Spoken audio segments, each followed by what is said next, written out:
Okay, now we're going to add a patient. So from the scheduler, you will double click to add an appointment. From here, you will add the new patient.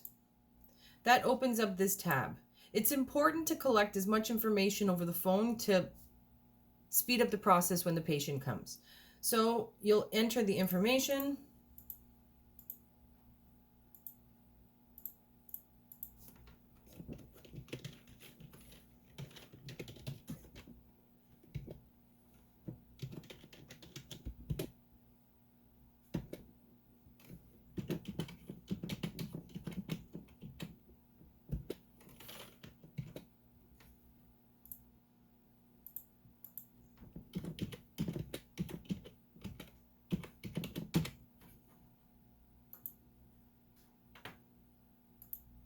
You would enter all the information. So the provider would be the owner of the practice, or excuse me, the dentist who's going to be doing the treatment.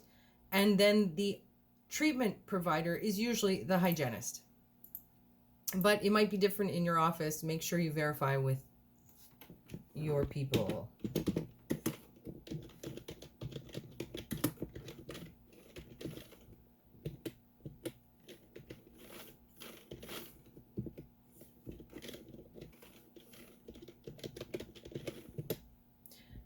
In your office, most of this would be already kind of preloaded, but make sure you enter all the information.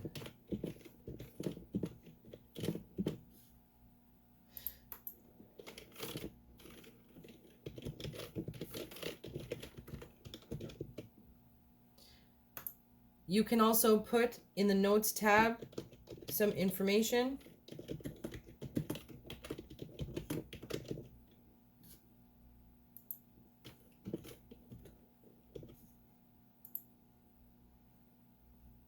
And all that information will have uploaded in this area, the patient information. And then now we can book the appointment in the schedule. Save.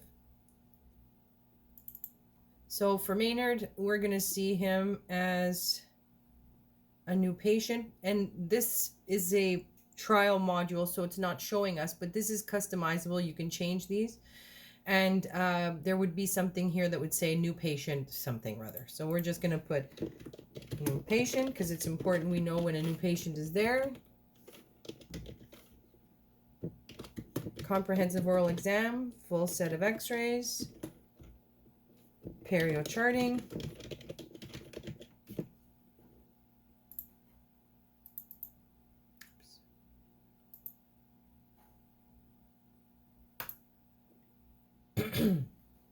Then that'll show up here in the scheduler.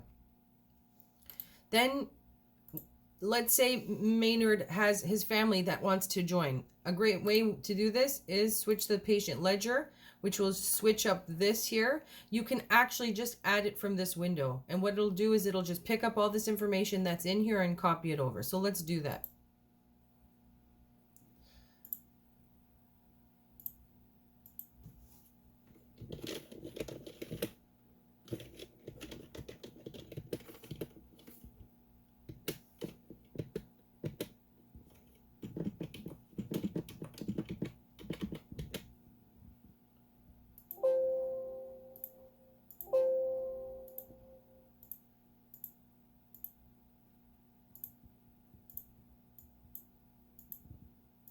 You get the point. Anyway, it collected all the other information. If the email address is different, this is where you change it because it's just going to carry over what the previous person had. So we're going to do that, and we're going to say save all changes, add any phone numbers that belong to the spouse, and any emergency contact information can be entered in that space. So we save all. So we're going to add Grace to the schedule. She wants to come at 11 o'clock. If I double click the schedule, it opened up this tab. I go to look up patient. I've already added her here. So I'm going to just search by last name, find Grace, and we're going to put her in for her new patient exam. but she also wants to start a cleaning.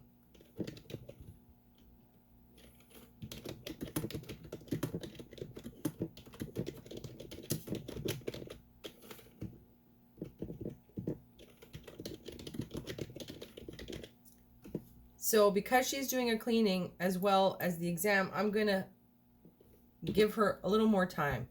So we're going to give 8 units, so 2 hours of appointment time for the cleaning. Your office may have something different than what we're advising, but this is what we're doing in this office. Here is where we can click off this recalled tab. The computer wants to know if a patient has a cleaning appointment or a recall appointment set up for the future. If you do not select this tab, it will think that the patient has no appointment, that they haven't seen the dentist, and will have a contact saying, and they'll show up on a list that they shouldn't. We're going to save this. I'll show you more about the recall tab once we get in there. So always at the end of the appointment, when you book the appointment, you're also going to email the patient. So we're going to send the email reminder to that patient.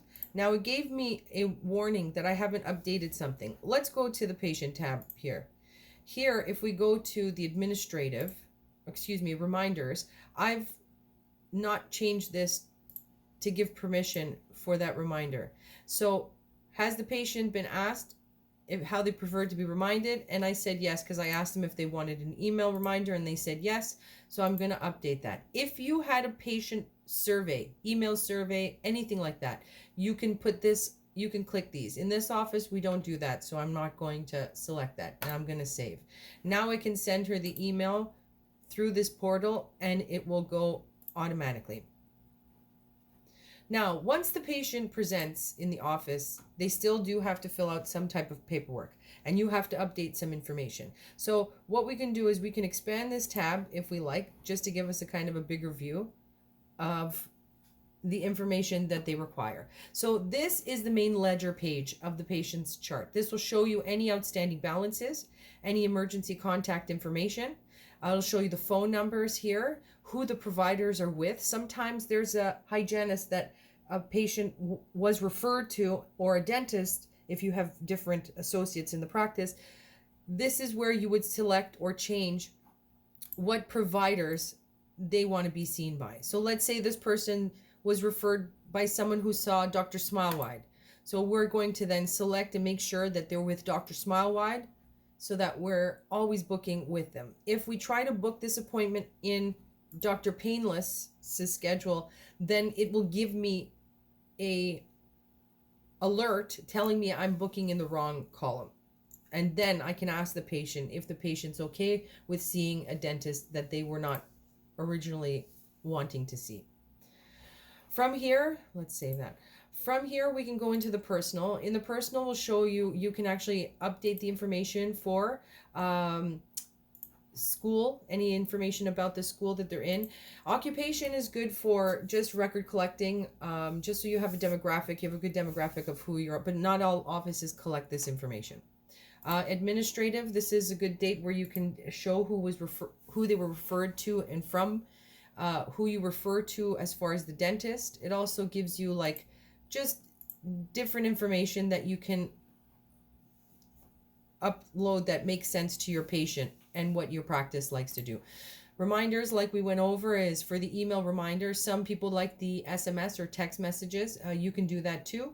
This is where you can validate the email. So if you put in an email and you're not sure, they're not sure if that's the right one, you can just select this validate, and then it'll give you a prompt to say if it's accurate or if you need to change that. So the medical, here is where things, you should update all this information. So ideally, if they have any alerts, like penicillin allergy, I want to say pen allergy, or they have a latex allergy, this is where you would enter that information. If they have a doctor, all doctors' information should be implemented here. If they have a specialist or something like that, that's nice to put it here. Previous dentist phone number, that's just for our record keeping. Here's where you're going to have the dental history. This is more for the people in the back who actually collect this information chair side.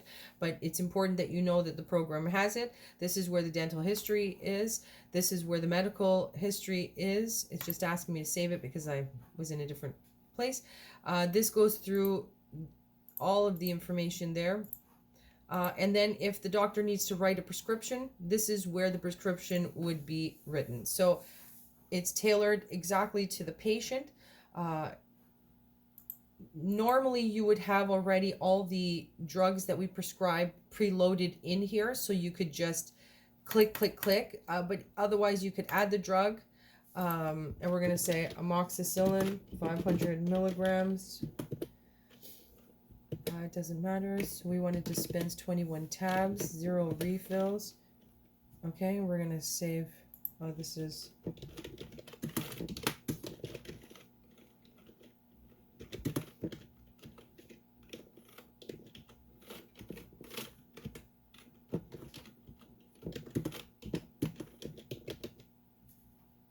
Okay, so now if it's already in there, I'm going to double click it. It's going to show up here in this column. I'm going to make sure that it's under the right patient and also by the right doctor, because sometimes a patient will come in and even though they have a dentist that they prefer to see, they might not be able to see them because they have an emergency. So they came on a day where Dr. Painless was here. So he's the one who prescribed it. So we want to make sure that his information is in there. If there's any specific details that Dr. Painless wants to write here, he can enter that and into the space, and then the pharmacist can follow his direction. So we're going to save that. Once you save that, you can then print the prescription. Okay, the prescription will go to the printer. Doctor has to sign this, and then you can give it to the patient. But now that it's there, it will always be there in the past history. In the past prescriptions, you will see what we've done in the past. In the case that the patient perhaps loses the prescription tab, you can come back here and see exactly what happened. Or if they have any allergic reactions, we can see what we've prescribed in the past. Insurance tab. It's important that you collect the proper insurance information, especially if you're assigning the benefits. If you're not assigning the benefits, then and the patient does the insurance collecting, then it's up to them. They just need the receipt.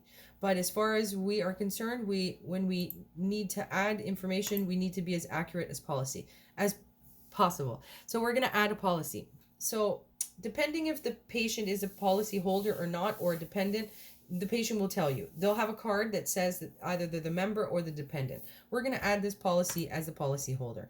First, you always check to see if there's already a plan in the system. So if they had a policy 1, 2, 3, 4, 5, 6, I'm going to search that. And I see there's already a policy here. I don't have to add another one. I'm just going to double click that and select it. The only information I really have to add in is the subscriber identification number.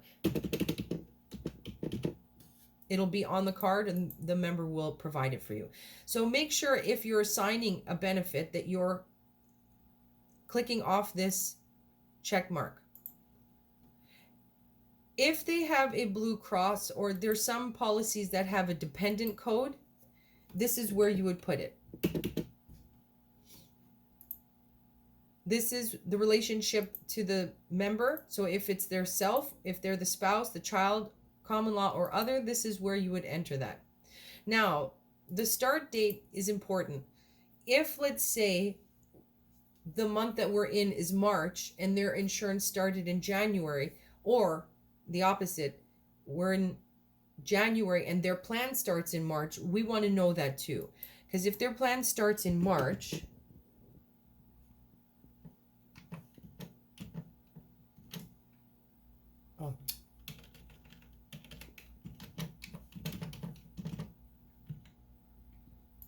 yeah, 22. Then their policy is going to go, they're going to have less dollars for the time frame that they're walking in January. They'll be at the end of their policy versus the start of their policy. Now let's say this patient came from another office and they've already used some monies. You can double click this here, add new used or new coverage used entry, and let's say they already used $800 on their plan in the basic.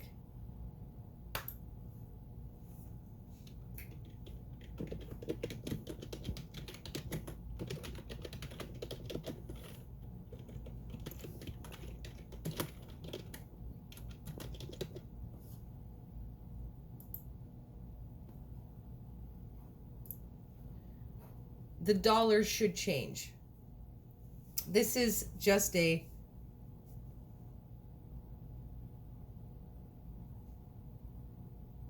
sorry, I lost the audio there.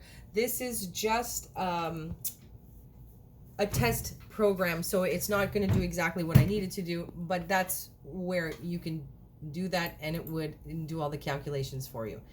Also, you see here, when I select this percentage usage count, that should give us, once we start billing this patient, a tally of all the things that we've done for this patient as far as the cleanings. A lot of times insurance companies will pay 9 months, 6 months for the recall exam, but the hygienist has another amount of units of cleaning time that they utilize, meaning we can see a patient 3 to 4 months a year, depending on how many units of cleaning time. Some units of cleaning time include root planing. Some units of cleaning time are combined with root planing. So this is a way that you can kind of track if they have, or what available units that they have for them. Some fluoride are covered for adults, some are not, but here's just a quick way to look at what's happened. In the memo tab, you'll have some information about what was already in the system. Now, it's always important to send estimates because sometimes, even though there's already a policy in our system, the patient may have something different on their specific policy. So send an estimate always, just to be sure. Once you enter all the information in here, you can say save, and now we have an insurance tab with the details we need. The recall is once the hygienist sees, or once the doctor and the hygienist sees the patient, the hygienist will let us know when we should be seeing the patient next. Now, if the patient had a cleaning on the same day as the new patient exam, then you can enter that date here. But this will also change once you when you do the billing, and I'll show you that later. But before we go there, we're going to add a recall type. So the hygienist or the doctor, the hygienist is going to let us know how often we should see this patient. If she says every 3 months, then we're going to enter it there, 3 months. The unit of time that we always use for a cleaning is 1 hour. Your office might be something different. In the comments section, we're going to say 3-month perio maintenance.